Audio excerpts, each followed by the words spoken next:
I kolonne A har vi de forskellige klubber, der er blevet angivet i dokumentet. I kolonne B har vi spillebudgettet i millioner kroner for de forskellige klubber. I kolonne C har vi pointene. I kolonne D har vi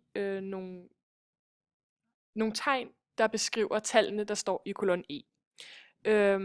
I kolonne E vil vi nøjes med at kigge på middeltallet eller gennemsnittet for budgettet, og så vil vi kigge på regressionskoefficienten. Middeltallet er 39,5, og regressionskoefficienten er 0,785789.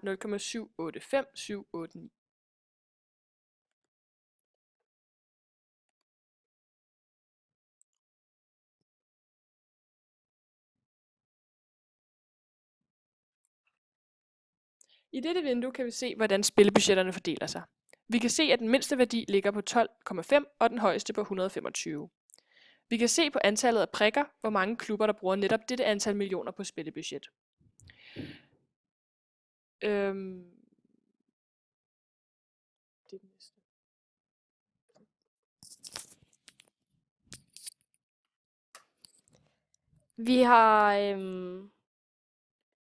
Vi har også lavet et boxplot over spilbudgetterne.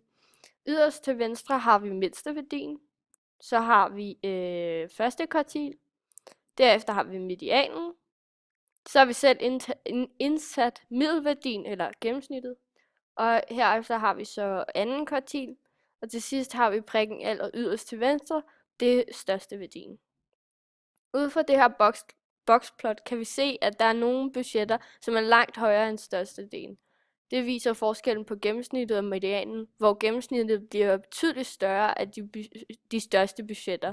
Det kan også ses på, hvor langt der er fra anden kvartilen til største værdien.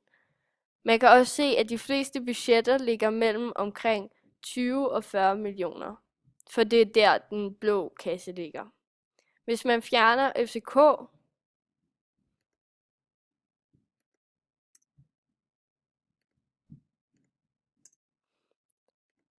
som har det største budget, kan man se, at medianen og gennemsnittet kommer tættere på hinanden, da det største budget ikke længere hiver gennemsnittet op.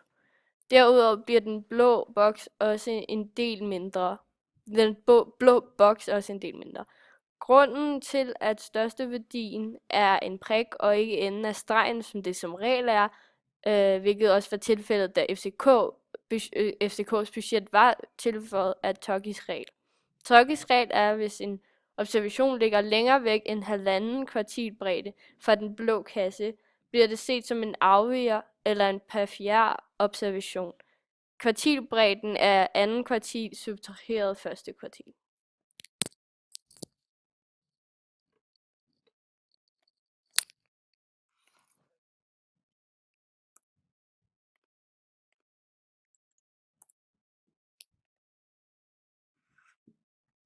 I dette vindue kan vi se, hvordan spillebudget og antal point hænger sammen.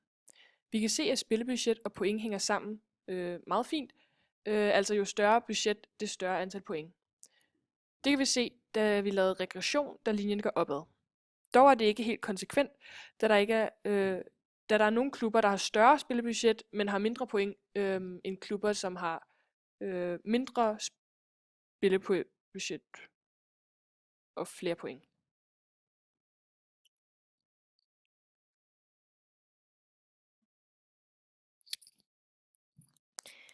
Vi har så lavet en lineær regression, som man så kan se her.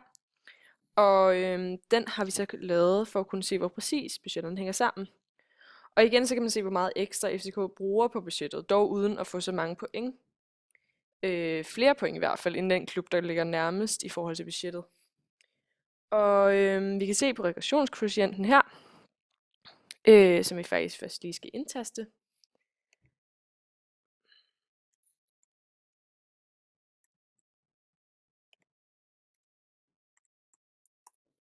Yes, okay. Ja, vi kan se regressionskvotienten her.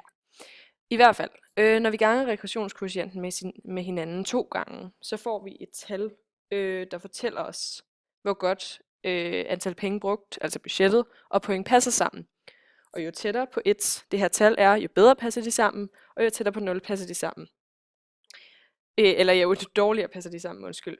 Og man kan sige det på den her måde, at 6 siger, at det ikke er en fantastisk... Man kan ikke sammenligne dem 100%, men samtidig så er der også en eller anden form for sammenhæng imellem dem. Og hvis vi nu går tilbage her og sletter FCK igen, sådan her, og regner det ud med den nye regressionskvotient, og vi gør sådan her,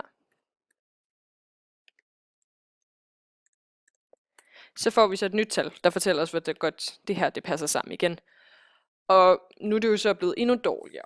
Og så derfor så kan vi konkludere, at altså ud fra det her, så kan vi passe, at der ikke er en overvældende sammenhæng mellem de to ting. Så vi må gå ud fra, at antallet af point også må afhænge af noget andet, end hvor mange point der rent, eller hvor mange penge der rent faktisk bliver brugt på det.